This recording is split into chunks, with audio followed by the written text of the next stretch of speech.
Hi అండి అందరికీ. ఈ బీట్రూట్‌ని చూస్తుంటే మీకు చాలామందికి హల్వా గుర్తొస్తుంది. కొంతమందికి జ్యూస్ చేసుకొని తాగాలనిపిస్తుంది. ఈ బీట్రూట్‌తో మీరు ఏం చేస్తారో కింద కామెంట్ సెక్షన్‌లో నాకు కామెంట్ చేయండి.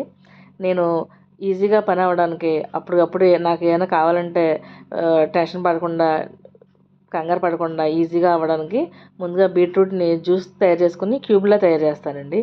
ఇది మనకి డీప్ ఫ్రిడ్జ్‌లో పెట్టడం వల్ల ఎంతకాలమైనా పాడవకుండా ఉంటాయి. ఎప్పుడు కావాలంటే అప్పుడు వెంటనే తీసుకొని వాడుకోవచ్చు అనమాట.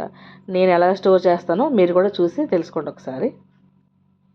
ముందు కేజీ బీట్రూట్ని బాగా క్లీన్ చేసిన తర్వాత పైన చెక్కు తీసి చిన్న చిన్న ముక్కల్లా కట్ చేసి మిక్సీలో వేసి బాగా మిక్స్ చేయాలండి. బాగా మెత్తగా పేస్ట్లో తయారైన తర్వాత ఇలాగా జల్లెడలో వేసి బాగా జ్యూస్ పక్కన తీసిన తర్వాత ఇలాగా ఐస్ క్యూబ్ ట్రే ఉంటుంది కదండి, ఆ ట్రేలో వేసి నైట్ అంతా ఫ్రిడ్జ్లో పెట్టేస్తే మీకు మార్నింగ్ కల్లా ఐస్ క్యూబ్స్ తయారైపోతాయి.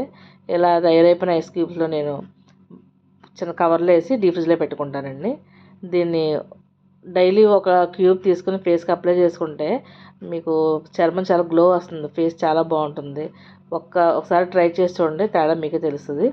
దీంతో నేను సోప్స్ తయారు చేస్తాను, షాంపూ తయారు చేస్తాను, హెయిర్ ఆయిల్ తయారు చేస్తాను, ఇంకా లిప్ బామ్ కూడా తయారు చేస్తానండి. కండిషనర్ ఇవన్నీ కూడా నేను ఈ బీట్రూట్ తయారు చేస్తాను అనమాట. అందుకనే ముందు నేను ఇవన్నీ ప్రిపేర్ చేసుకొని ఈ జ్యూస్ని ఎలా తయారు చేసుకొని పెట్టుకుంటాను.